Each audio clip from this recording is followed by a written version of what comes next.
The bus rattled along the dusty road, packed with bodies pressed together in the sweltering heat.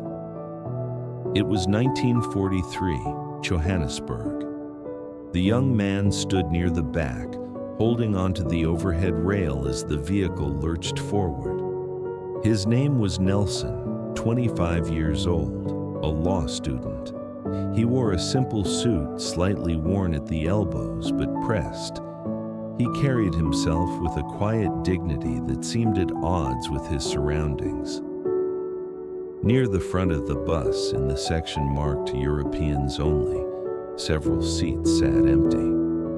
Cool air seemed to flow there, while the back section, marked Non-Europeans, was suffocating, packed with black workers returning home from their jobs in the white neighborhoods. Nelson's legs ached. He had been standing for 40 minutes.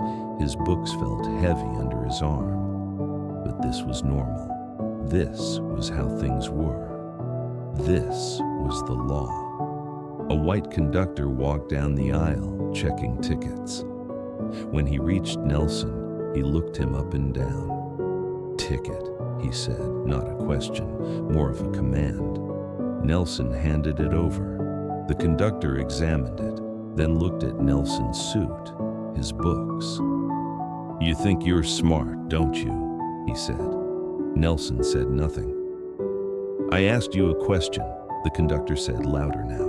Other passengers looked away, pretending not to hear. "I'm a student," Nelson said quietly. "I'm simply trying to get home." The conductor smirked. "A student? Well, student, you're still in the wrong section. Should be grateful you're even allowed on this bus." Something stirred inside Nelson, a small ember of something he hadn't quite felt before. Not anger, exactly. Something else, a recognition, a clarity. "I've paid my fare," Nelson said, "just like everyone else."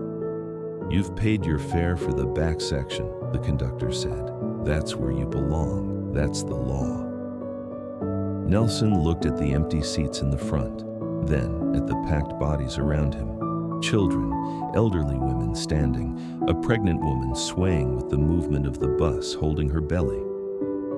"The law," Nelson said slowly, "is not always just." The bus went quiet. Even the engine seemed to soften. People held their breath. The conductor's face reddened. "What did you say?" Nelson looked at him steadily. "I said the law is not always just, and unjust laws do not deserve respect." "Get off this bus," the conductor said. "I have paid my fare," Nelson repeated. "I said get off." Nelson didn't move. He looked around at the other passengers. Some averted their eyes. Others watched with a mixture of fear and something else. Hope, perhaps, or curiosity. "If you don't get off, I'll have you arrested," the conductor threatened. "Then arrest me," Nelson said calmly. "But I will not leave voluntarily. I have broken no law except the one that says I must accept injustice, and that law I refuse to obey." The conductor stormed off to the front, spoke urgently with the driver. The bus pulled over. Police were called. As Nelson was led off the bus, he turned to the other passengers. "Remember this," he said. "We have a choice. We can accept what they tell us we are, or we can insist on our dignity every single day, in every small way." An older man near the back whispered to his neighbor, "That young man just changed something.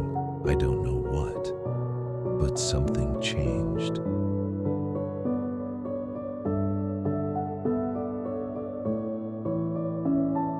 Nelson was taken to the police station, not arrested, not quite, but questioned, warned. The officer behind the desk looked tired, bored. "You caused a disturbance," the officer said, not looking up from his paperwork. "I stood on a bus," Nelson said. "I refused to leave." You challenged the conductor. You questioned the law. I questioned injustice, Nelson corrected. The officer finally looked up. You're young, educated, I see. He gestured at Nelson's books. Let me give you some advice. Don't make trouble. Finish your studies, get a job, live your life. Things are the way they are. You can't change them. Can I? Nelson asked. No, the officer said firmly. You can't, and trying will only bring you pain. You'll lose your education, your future, maybe your freedom. Is that what you want? Nelson thought for a moment. What I want, he said, is to be treated as a human being, with dignity. That's all. Is that too much to ask? The officer sighed. In this world, yes, it is. Then this world needs to change, Nelson said. You can't change the world by refusing to sit down on a bus, the officer said. Perhaps not, Nelson admitted, but I can change myself. I can refuse to cooperate with my own degradation. And if enough people do the same, if enough people say no to unjust laws, then maybe slowly the world will change. The officer stared at him for a long moment. Then he stamped a form and pushed it across the desk. You're free to go this time, but mark my words, keep this up and you'll end up in a cell. Or worse. Nelson took the form. Thank you for the warning, he said, but I cannot promise to heed it. Some things are more important than safety. As he left the station, his hands were shaking, not from fear, from something else, exhilaration perhaps, or recognition of what he had just done. He had said no, a simple no, but it felt enormous.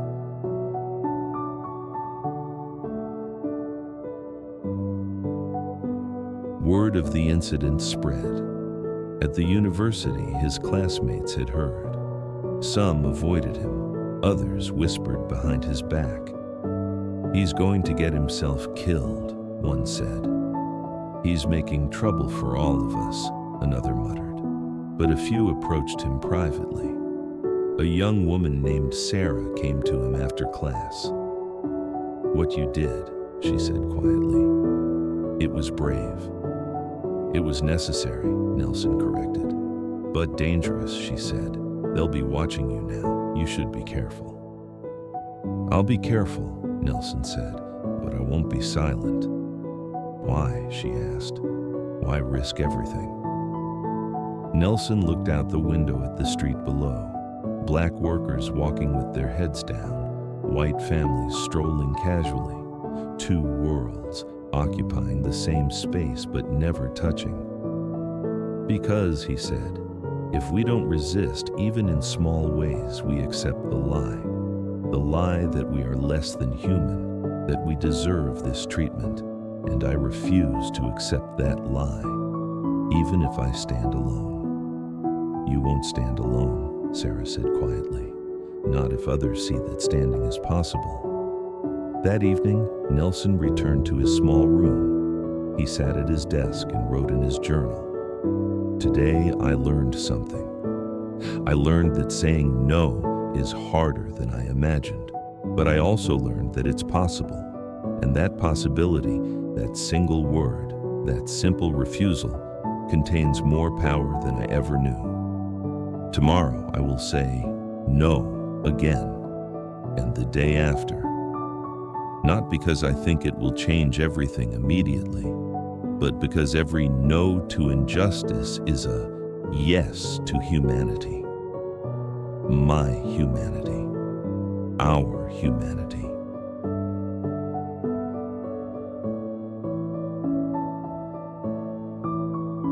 Days passed. Nelson continued his routine, classes, studying, taking the bus. But now, people recognized him. Some conductors refused to let him board. Others watched him warily. And something else was happening. Other people were standing. Not many, not yet, but a few. One day, An older man stood next to Nelson at the back of the bus. The front section had empty seats. The man looked at Nelson and nodded slightly. Then he remained standing, though a seat was available in the segregated back section. The conductor noticed.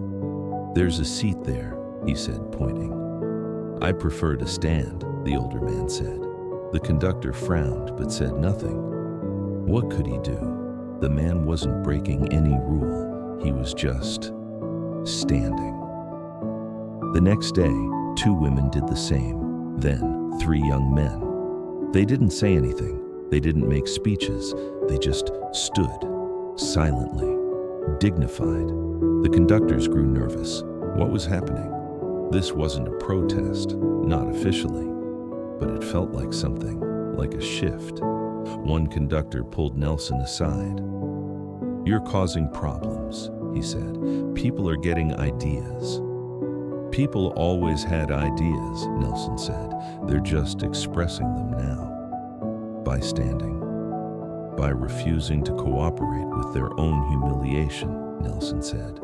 "Yes, it won't work," the conductor said. "The law won't change just because a few people stand on a bus." "Perhaps not," Nelson said, "but those people will change. They'll remember that they chose dignity over comfort, and that memory will spread. And one day, when the time comes for bigger choices, they'll remember, I stood once. I can stand again." Sarah found him after class that week. "It's spreading," she said, excitement in her voice.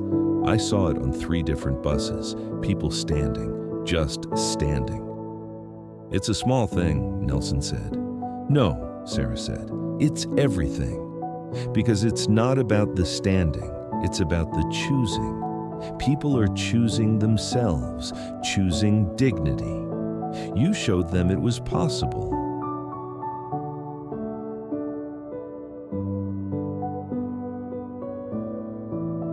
Weeks turned into months.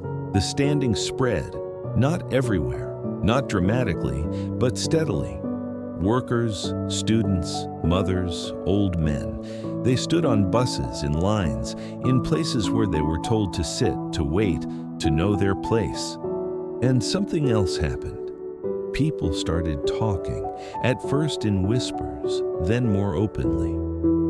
"Did you hear about the students who refused to use the back entrance at the library?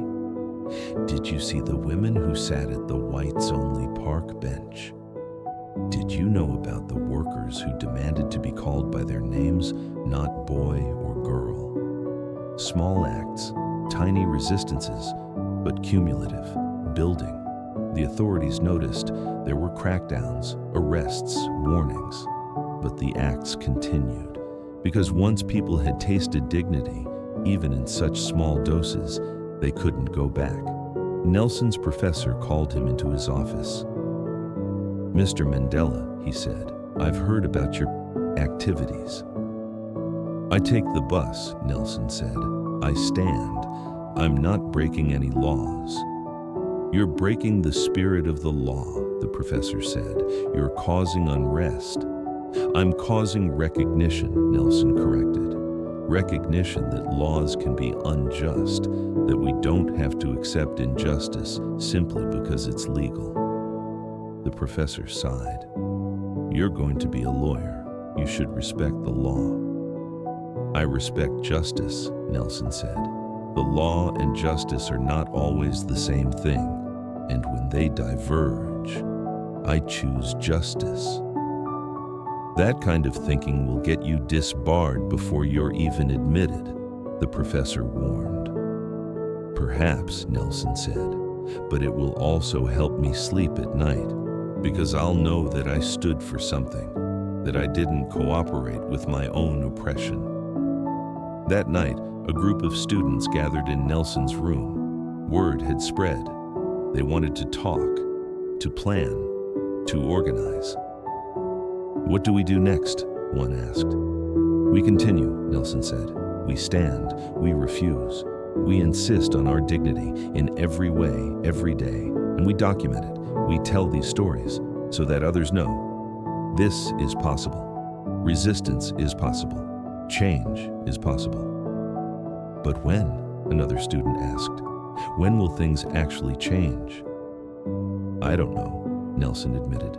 Maybe not in our lifetime, but we plant seeds, and those seeds will grow. And one day, maybe our children, maybe our grandchildren, they'll live in the world we're building right now with these small acts of resistance.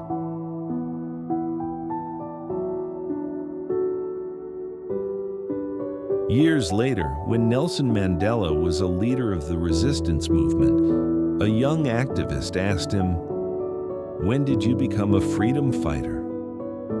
Mandela thought back to that bus, to that moment of standing, of saying no. "I think," he said, "it was the day I refused to sit down on a bus. I was 25, scared, uncertain, but I stood. And in standing, I learned something crucial, that change begins with individuals, with single acts of courage, with the refusal to accept injustice even when everyone around you accepts it." "But it was just a bus," the young activist said. "No," Mandela said, "it was everything, because it taught me that I had a choice, that we all have choices. Every day, in every situation, we can cooperate with systems that dehumanize us, or we can resist, even in small ways, even when it seems futile, because those small acts accumulate, they inspire others, they change us, and slowly, gradually, they change the world." He paused, remembering. "I was terrified that day. I thought I might be beaten, arrested, killed, but I did it anyway. Not because I was brave, but because I couldn't live with myself if I didn't."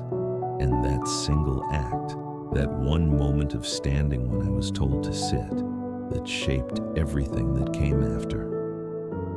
The young activist listened, inspired. "So what's your advice?" he asked. Mandela smiled. "Find your bus," he said.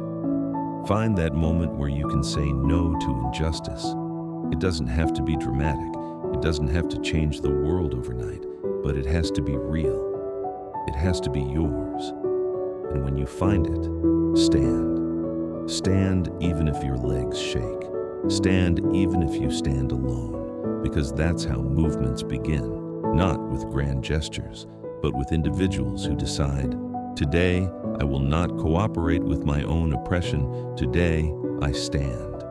And across the city, across the country, in buses and lines and classrooms and workplaces, people were standing, making their own small resistances, planting seeds of change that would one day grow into forests of freedom. It started with one young man on a bus. It started with a simple no. It started with the recognition that dignity is not given, it's claimed, one small act at a time.